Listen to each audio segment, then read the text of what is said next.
Para entender toda la historia del desarrollo y uso de las bombas atómicas en la Segunda Guerra Mundial, lee mi libro O Átomo como Arma. Si quieres comprar este libro autografiado por mí para ti, solo haz clic en el enlace en la descripción o escanea el código QR que está en la pantalla. Tú que ya sigues la sala de guerra desde hace mucho tiempo, creo que ya conoces muy bien la historia de la participación militar de Brasil en la Segunda Guerra contra Alemania e Italia. Pero ¿alguna vez te has preguntado si Brasil le declaró la guerra a Japón? ¿Brasil realmente llegó a ser enemigo de los japoneses en la Segunda Guerra Mundial? Vamos a descubrirlo hoy.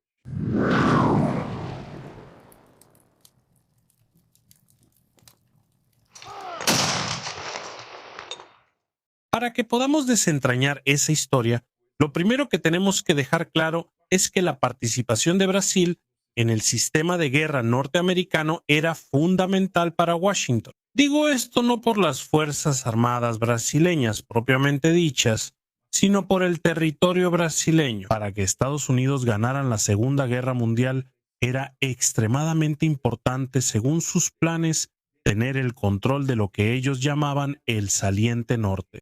El Saliente del Nordeste es la parte que más se extiende hacia el Atlántico, es decir, por la región de Río Grande del Norte y el estado de Pernambuco. Quiero decir que la posesión de la base aérea de Natal principalmente, ¿verdad?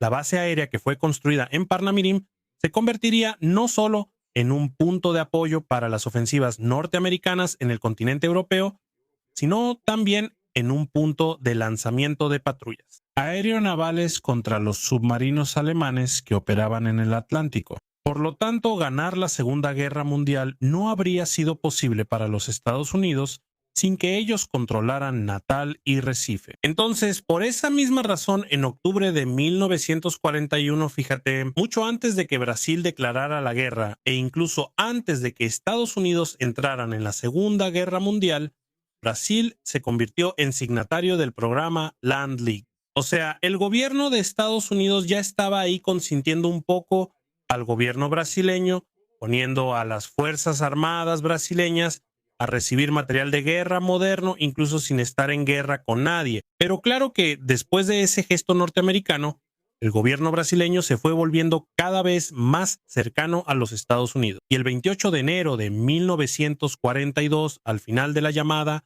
Conferencia de Río de Janeiro, el canciller brasileño, nuestro ministro de Relaciones Exteriores de la época, el diplomático Oswaldo Aranha, sale a declarar públicamente. Y declara que Brasil acababa de romper relaciones diplomáticas con Alemania, Italia y Japón.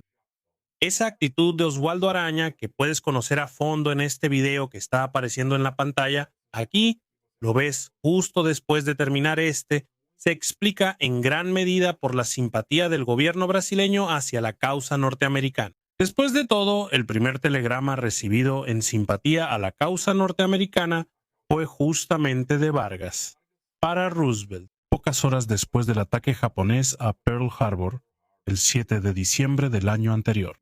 Muy bien, la embajada japonesa en Río de Janeiro en esa época estaba encabezada por el diplomático Itaro Ishii, quien había sido nombrado para el cargo en octubre de 1940. Pero ahí también estaban dos agregados militares japoneses, el coronel Naotaka Utsunomiya, que era el agregado militar, ¿verdad?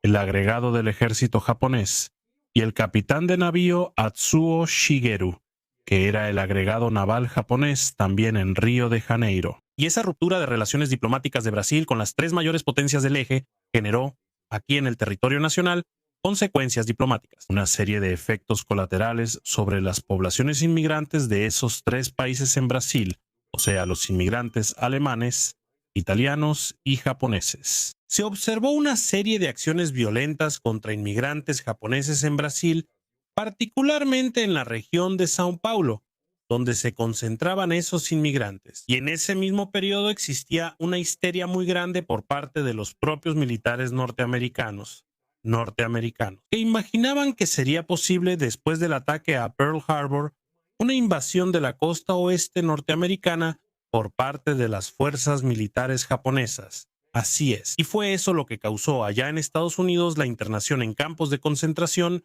de una gran parte de los inmigrantes japoneses que vivían en esa costa oeste, es decir, en los estados de California, Oregón y también Washington. Y los diplomáticos y militares norteamericanos sirviendo en Brasil también empezaron a hacer una recolección de inteligencia aquí en el país. Y de acuerdo con este documento que estás viendo ahí, fechado el día 12 de marzo de 1942, un informe del sector de inteligencia del Estado Mayor de los Estados Unidos para el propio general Marshall relata que en ese momento existía una intensa actividad de quinta columna del eje en Brasil, con especial énfasis en las acciones del Imperio japonés en territorio brasileño, de acuerdo con este documento. Ahí existiría un supuesto capitán del ejército imperial japonés activo en Sao Paulo, que ya había logrado reunir una fuerza de cerca de 25,000 inmigrantes e hijos de inmigrantes japoneses que tendrían su lealtad en ese momento hacia el Imperio de Japón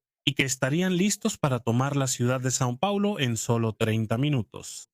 Y que la toma de la ciudad de Sao Paulo acarrearía en realidad la pérdida de una gran unidad industrial, destacando la planta de General Motors en São Caetano. El estado de nerviosismo era tan grande en ese momento que el documento cita que Oswaldo Araña y también el ministro de Aeronáutica, Salgado Filho, estarían nerviosos ante la posibilidad de un golpe inminente del eje contra el gobierno de Vargas. El propio autor del informe dice que el gobierno estadounidense en ese momento tiene que dar todo el apoyo posible al gobierno de Vargas, de lo contrario, el gobierno sería derrocado por un golpe del eje. Y no estaban completamente equivocados en esa posibilidad, no, porque en 1943 el gobierno de Bolivia sí fue derrocado por un golpe planeado por la inteligencia alemana. Entonces te preguntas, ¿qué pasó con esa gente, esos diplomáticos y esos agregados militares japoneses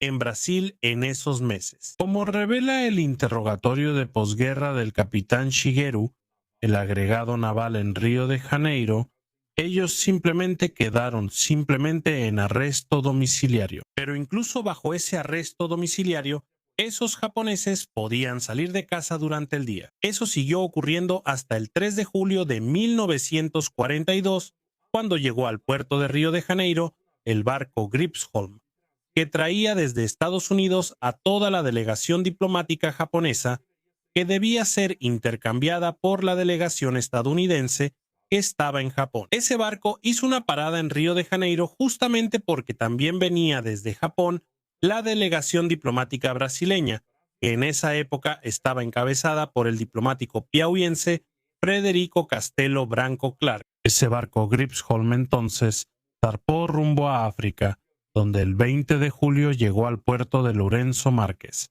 en la entonces colonia portuguesa de Mozambique. Allí, las delegaciones japonesas desembarcaron y fueron intercambiadas por las delegaciones norteamericana y brasileña que estaban en Japón y que habían viajado a Mozambique a bordo del barco japonés Asama Maru. El 26 de julio entonces, el Asama Maru, que había embarcado a los diplomáticos japoneses, zarpó de Mozambique y llegó a Tokio el 20 de agosto. Como curiosidad, los dos agregados militares japoneses que habían servido en Río de Janeiro pasaron a servir durante la guerra bajo el mando del general Tomoyuki Yamashita en Filipinas. El coronel Utsunomiya, ya ascendido a general, se convirtió en el vicejefe de Estado Mayor del 14º Ejército de Área, justamente el ejército comandado por Yamashita, y el capitán Shigeru pasó a encabezar el departamento de reemplazo de personal del Estado. Mayor naval en Manila, también en Filipinas, bajo el mando nominal de Yamashita también. Sabemos que durante el año de 1942, esa situación de ruptura de relaciones diplomáticas evolucionó a una situación de declaración de guerra aquí en Brasil, ¿verdad? Y el 22 de agosto se declaró la beligerancia. Y el 31 de agosto de 1942 finalmente se declaró el estado de guerra entre Brasil, Alemania e Italia. El canciller Oswaldo Araña justificó la declaración de guerra selectiva, no al eje como un todo, como una actitud de Brasil que va de acuerdo con sus compromisos históricos. Es decir, solamente declarar la guerra a aquellas potencias que realmente habían agredido a Brasil, refiriéndose a los ataques de submarinos alemanes e italianos a la navegación brasileña. Y como en ese caso Japón no había hasta ese momento agredido directamente a Brasil de ninguna forma, Japón no recibió una declaración de guerra. Como ya hemos mencionado en varios videos aquí, luego siguió la firma de acuerdos militares que posibilitaron el envío de una división de infantería expedicionaria, la Fuerza Expedicionaria Brasileña, la FEB, a Europa. Así como también el grupo de caza, ¿verdad? El Centapo Ana, que también combatió allá en Italia. Bueno, la victoria aliada en Italia se da el 8 de mayo de 1945 y esos contingentes brasileños que estuvieron combatiendo allá ya entonces recibieron órdenes de regresar al territorio nacional. Y es justamente en ese punto que la nueva situación política en el exterior también va a cambiar las cosas aquí en Brasil, porque el 11 de abril de 1945 falleció allá en los Estados Unidos el presidente Franklin Roosevelt, quien había sido amigo de larga data de Getúlio Vargas, una persona que dio mucho apoyo político al régimen de Vargas, especialmente a partir de 1940. Harry Truman, el nuevo presidente estadounidense, había sido elegido como vicepresidente de Roosevelt solo por razones meramente partidistas. Él nunca tuvo una cercanía muy grande con Franklin Roosevelt. Había tenido solo 4 reuniones con él desde que asumió la vicepresidencia en enero de 1945 y no había tenido ningún contacto personal con Vargas. O sea, en ese momento Vargas se sentía desamparado sin el apoyo del fallecido Roosevelt con el que podía contar. Otra circunstancia era el futuro del acuerdo préstamo y arriendo de Estados Unidos con Brasil, ya que Brasil ya había cumplido con sus obligaciones en la guerra en Europa y no estaba en guerra contra Japón. En cualquier momento, entonces, podía llegar una comunicación de Washington cortando el suministro de material de guerra para las Fuerzas Armadas de Brasil. Y eso ahí era un gran problema serio para el ministro de Guerra, el general Eurico Dutra. Entonces, el Palacio de Catete concluyó que una declaración de guerra de Brasil contra Japón serviría para matar 2 pájaros de un tiro. Demostraría al presidente Truman que Brasil era un aliado de primera hora, que Truman podía contar con Vargas para cualquier cosa, y así continuaría ese apoyo norteamericano al gobierno brasileño. Al mismo tiempo, mantendría al ejército brasileño en buenos términos con el Departamento de Guerra de los Estados Unidos, continuando el préstamo y arriendo indefinidamente.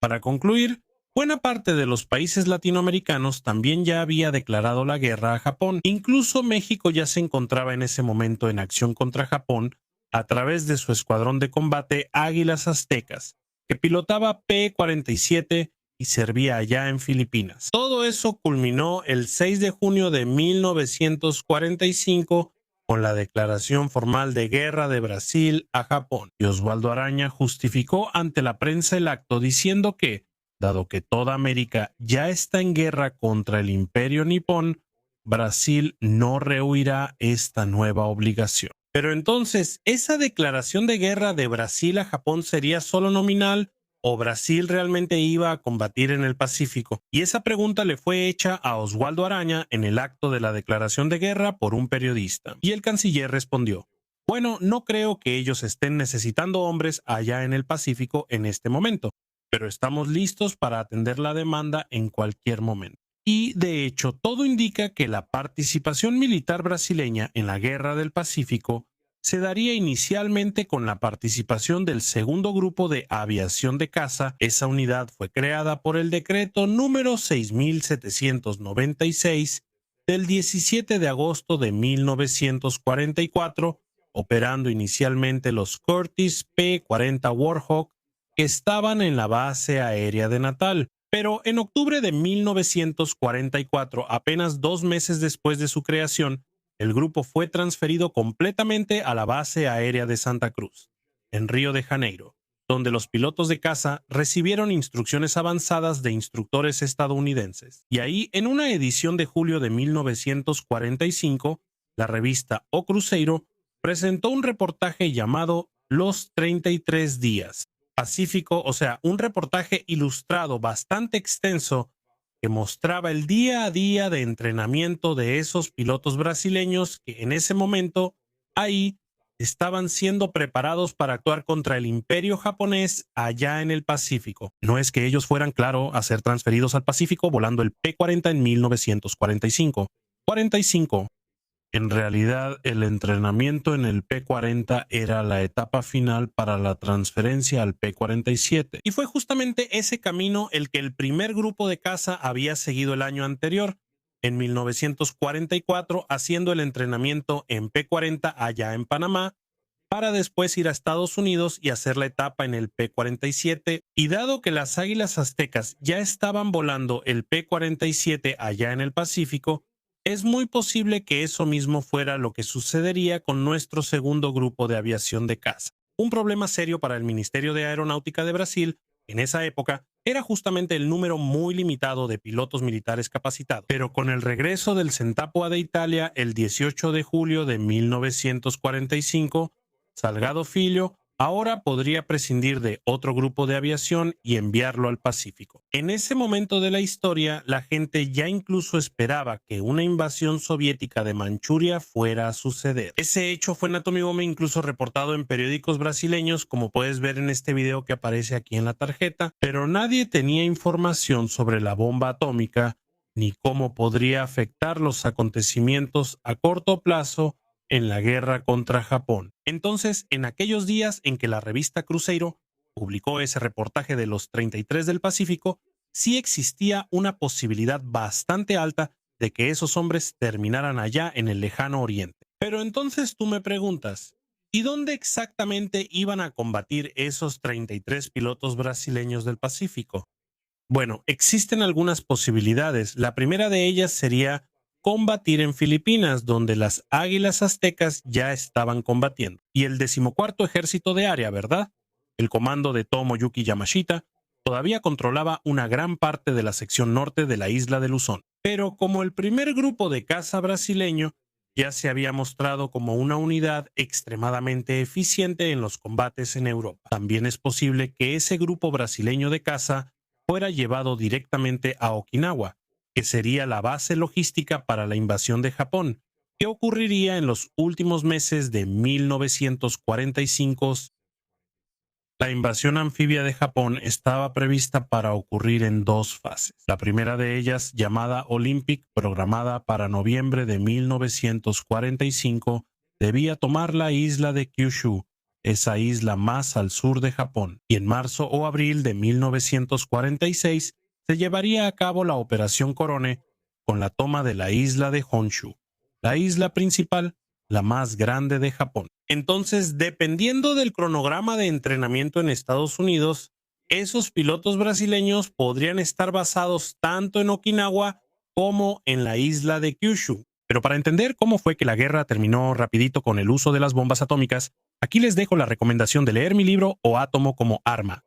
¿Quieres la copia autografiada? Solo tienes que hacer clic en el enlace en la descripción o escanear el código QR en la pantalla. Ahora dime tú, ¿ya conocías esta historia tan compleja de Brasil y Japón en la Segunda Guerra Mundial? ¿Ya sabías que Brasil de hecho le había declarado la guerra a Japón en los últimos días del conflicto? Cuéntanos aquí en los comentarios. Como siempre, si te gustó este video, compártelo con tus amigos, pero también danos un like. No olvides suscribirte a Sala de Guerra para que no te pierdas nada más. Yo me despido por aquí. Te agradezco nuevamente por tu audiencia y un fuerte abrazo de Sala de Guerra.